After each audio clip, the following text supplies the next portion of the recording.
un espacio de ser plano, con este objeto se pueden definir otros tensores. De hecho, una vez que tiene uno el conjunto de tensores, uno tiene distintas operaciones sobre el conjunto de tensores. Uno puede sumar tensores si tienen el mismo rango, uno puede hacer el producto tensorial de tensores, uno puede derivar covariantemente tensores, ¿verdad? Otra operación que se puede hacer con tensores es contraer índices de tensores y obtener otros tensores. En particular hay uno muy interesante que es el tensor de Ricci, ¿verdad? Que de hecho nos van a hablar de este más adelante. Entonces yo solamente quiero mencionar en este momento que el tensor de Ricci se obtiene a través del tensor de curvaturas de Riemann contrayendo dos índices. Lo contraemos, ¿ok? Este tensor pues encripta información muy importante de las variedades. De hecho se utiliza para construir invariantes topológicos de variedades, por ejemplo. Entonces bastante interesante este objeto, ¿no? Entonces por el momento lo que quiero es que lo recuerden como que es un tensor que podemos producir a través del tensor de Riemann contrayendo índices, ¿ok? Y luego este otro que es muy bonito, ¿no? El tensor de escalar de curvatura R, que es obtenido nuevamente contrayendo índices. El tensor de Ricci ya tiene dos índices. Si vuelvo a contraer el tensor de Ricci, termino con el tensor de...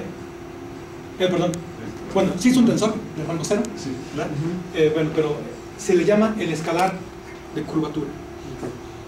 Este escalar de curvatura, junto con esta idea de tensor de curvatura de Riemann, es la generalización y es el concepto más cercano que podemos tener para variedades arbitrarias en geometría riemanniana al concepto de curvatura gaussiana.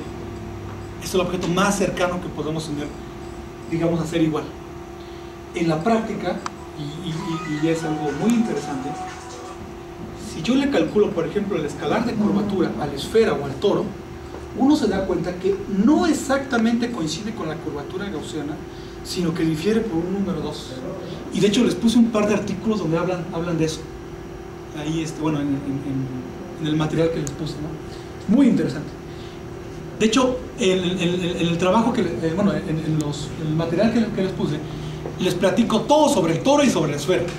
Y calculo todo y se ve el 2. Se ve el 2 ahí. ¿Por qué difiere la curvatura gaussiana de ese escalar de curvatura? Sale el 2 ahí. Entonces, pero es una invitación a que lo vean, ¿no? ¿Ok? Y bueno, otra cosa, el tensor de Riemann tiene simetrías. Pero no es cualquier tensor de Riemann. Es el tensor de Riemann definido con respecto a la conexión de Levi-Civita. ¿Ok? Sí, lo que pasa es que fíjense. ¿Por qué esta frase tiene sentido? Porque el tensor de Riemann se define con respecto a una conexión. Y la conexión es única. Pero si lo hago compatible con la métrica, entonces ya es única. Entonces estas simetrías, estoy hablando de una conexión que es ya la conexión de Levi-Civita. Y en ese contexto, el tensor de curvatura, ¿verdad?, respecto a la conexión de Levi-Civita, satisface las siguientes simetrías. Esas simetrías se explotan fuertísimas, de manera muy fuerte, en el cálculo, por ejemplo, de muchos de los objetos que van a ver en cuanto a las ecuaciones de campo de Einstein, ¿no? Otras importantes identidades son las identidades de Bianchi, otra vez R, el tensor de Riemann definido con respecto a la conexión de Levi-Civita. ¿Verdad? Tenemos dos identidades de Bianchi, ¿verdad? Así es como lo diría la geometría diferencial, así es como se diría, por ejemplo, en términos de cálculo tensorial, en términos de componentes. Esa es bien importante. De hecho, recordarán que esta es bastante relevante en el electromagnetismo, ¿no? Se puede reinterpretar, tiene una interpretación muy bonita en términos de electromagnetismo, esta que está acá. Esta es, bueno, se ve un poquito más extraña, se llama la segunda identidad de Bianchi y también se explota, ¿no? Toda la gente que hace, por ejemplo, teorías BF y esta parte de ¿cómo se llama? De quantum loop gravity y todos ellos, les gusta trabajar con estos símbolos, ¿no? Pero sí por toneladas, ¿no? Entonces se explota toda esta estructura y simetrías, se explota, ¿no? Y entonces ya estamos listos. Métrica, tensor de Ricci, métrica, sí, el tensor de Ricci, el escalar de curvatura, y ese es otro objeto que lo van a ver más adelante. Entonces no me gustaría mencionar nada, porque además hay una anécdota que muy interesante, pero a mí me gusta mucho, pero vamos a ver cuándo. Mañana.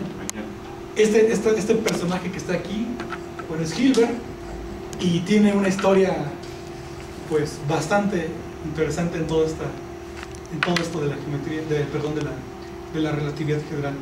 Ese señor que está aquí es Elie Cartan. De hecho, podemos reparafrasear la geometría detrás de la relatividad general en términos de las ideas de Lee Cartan. Lee Cartan tuvo desarrollos bastante importantes en el estudio de grupos de Lie, simetrías y bueno, muchos de los temas de la geometría diferencial, tal y como se ven hoy en día, son gracias a este señor. De hecho, ¿qué es la geometría? Lo podría uno resumir a estudiar conexiones sobre haces principales.